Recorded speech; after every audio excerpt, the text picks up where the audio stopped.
Willkommen in meiner ayurvedischen Küche. Ich habe euch heute wieder ein ganz tolles Rezept mitgebracht, nämlich gebratene Selleriescheiben auf fruchtiger Kräuter-Tomatensoße. Und was wir dafür brauchen, das zeige ich euch jetzt.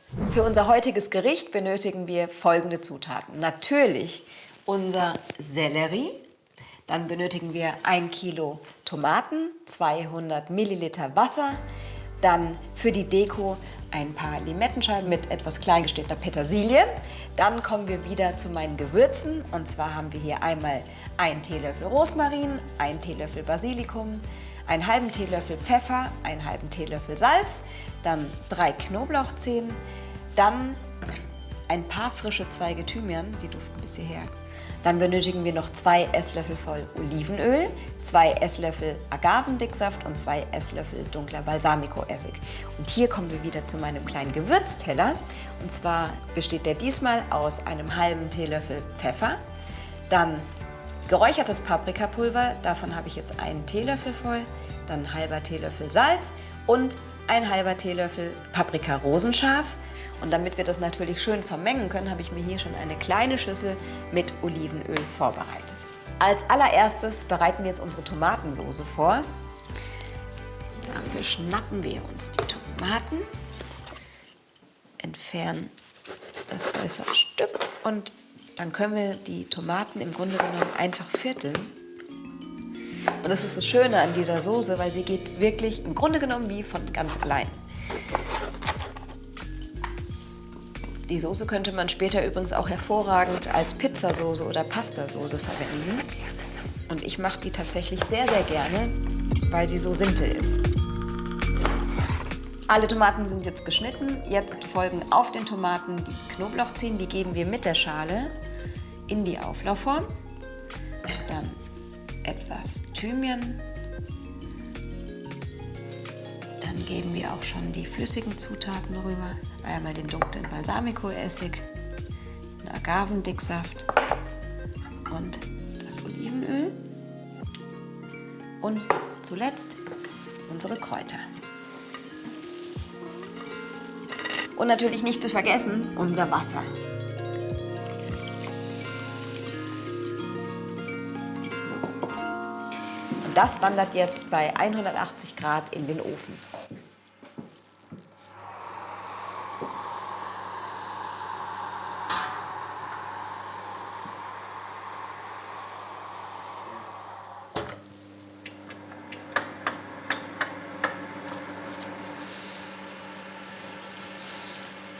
Dann kommen wir jetzt zu unserem Sellerie, beziehungsweise zu unserem Kampf mit dem Sellerie. Denn wer schon mal Sellerie geschnitten hat, der weiß, dass das nicht so einfach ist.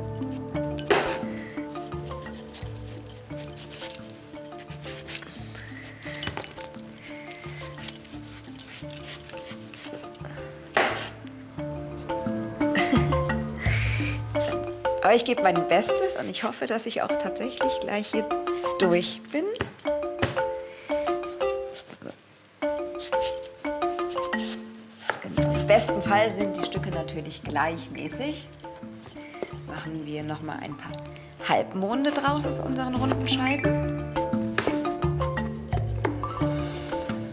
Und für eine Portion reicht das jetzt auch schon mal. So, jetzt wandern unsere Gewürze in das Olivenöl.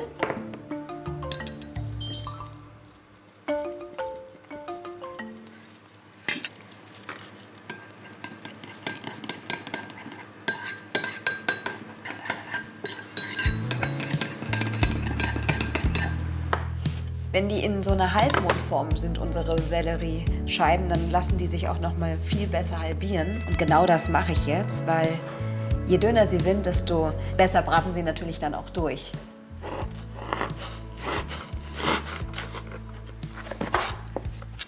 Ja, so gefällt's mir. Dann schütten wir jetzt unsere Olivenölmischung hier rein. Ich will auch immer einen Löffel. Dann nehmen wir jetzt unsere Selleriescheiben und wenden die in dieser Ölmischung. Ganz wichtig ist es wirklich, dass man darauf achtet, dass überall die Marinade hinkommt und der Sellerie so richtig schön darin ummantelt ist.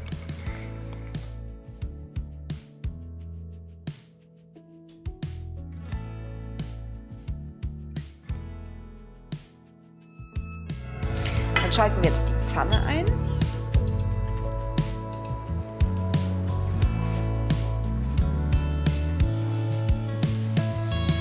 Geben jetzt unsere Halbmonde hier in die Pfanne. Ist doch schon ein tolles Geräusch.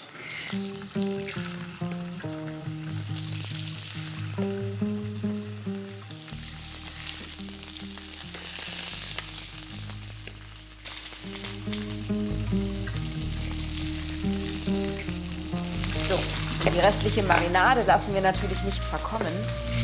Geben wir jetzt einfach mit dazu.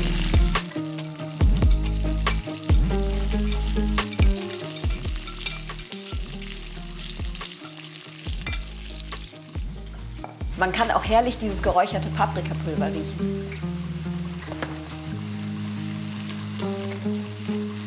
Ja, das ist schön. Das ist richtig gut. Ich schaue jetzt noch mal nach meinen Tomaten. Oh ja, da passiert schon einiges. Die brutzeln munter vor sich hin.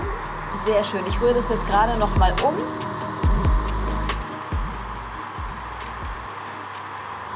Unsere Soße braucht ungefähr 45 Minuten, bis sie dann fertig ist.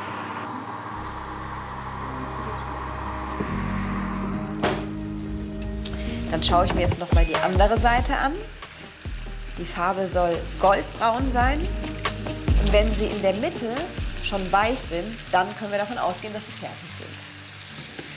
Aber die hier benötigen noch mindestens 5 Minuten. Aber schaut euch mal diese Farbe an. Das ist einfach, sieht das nicht toll aus.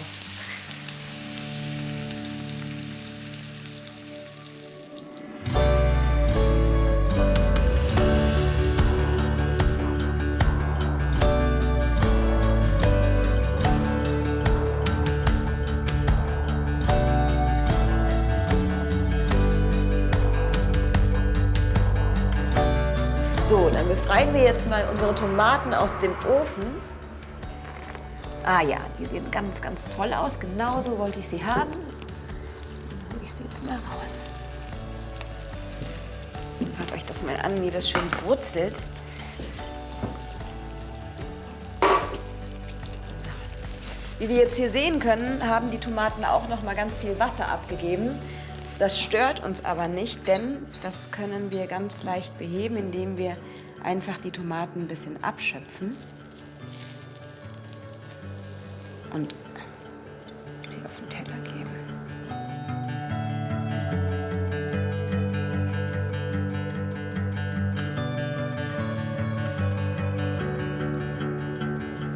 Das reicht erstmal für eine Portion. Und da hat sich hier auch schon eine Knoblauchzehe mit eingeschlichen. Das ist genau richtig. So, die drücken wir jetzt gleich erstmal aus. Dadurch, dass hier in dem Sud auch schon Gewürze drin sind, auf gar keinen Fall bitte wegschütten. Das könnt ihr nämlich in ein Einmachglas geben und als Gemüsebrühe verwenden. Das hält euch auch wochenlang und zieht auch vor allem nochmal nach. Das ist das Schöne. So, jetzt wenden wir uns aber wieder hier unseren Tomaten bzw. dem Knoblauch zu. Der Knoblauch, den können wir jetzt einfach nehmen und ihn dann direkt in die Tomaten ausdrücken.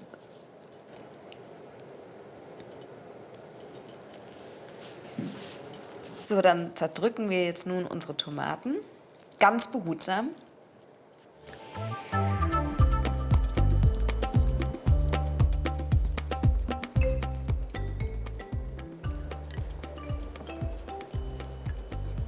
Man könnte die ganze Tomatenmasse natürlich auch in einen Hochleistungsmixer geben. Dann erhält man natürlich eine sehr passierte und sehr cremige Konsistenz. Das muss man einfach mal ausprobieren. Ich hingegen mag es tatsächlich, wenn das Ganze noch stückig ist. Jetzt geben wir unsere Tomatenmasse einfach auf den Teller.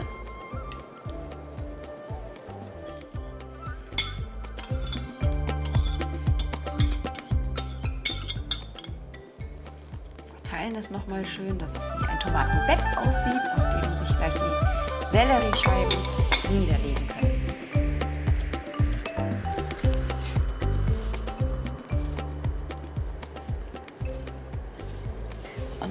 Dann schnappe ich mir hier noch was von unserer Deko, bestehend aus frischer Petersilie und Limettenscheiben. Die Petersilie gibt dem Ganzen nochmal so einen erdigen Geschmack und unterstreicht den erdigen Geschmack auch des Selleries. Und die Limettenscheiben sind deswegen so wichtig, weil sie einfach nochmal so richtig Frische in unser Gericht bringen.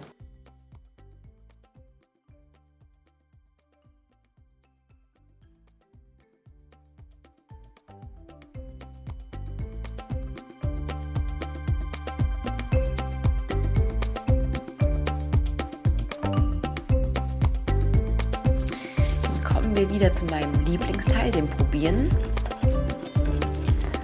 Schneide ich mir erstmal ein bisschen Sellerie ab.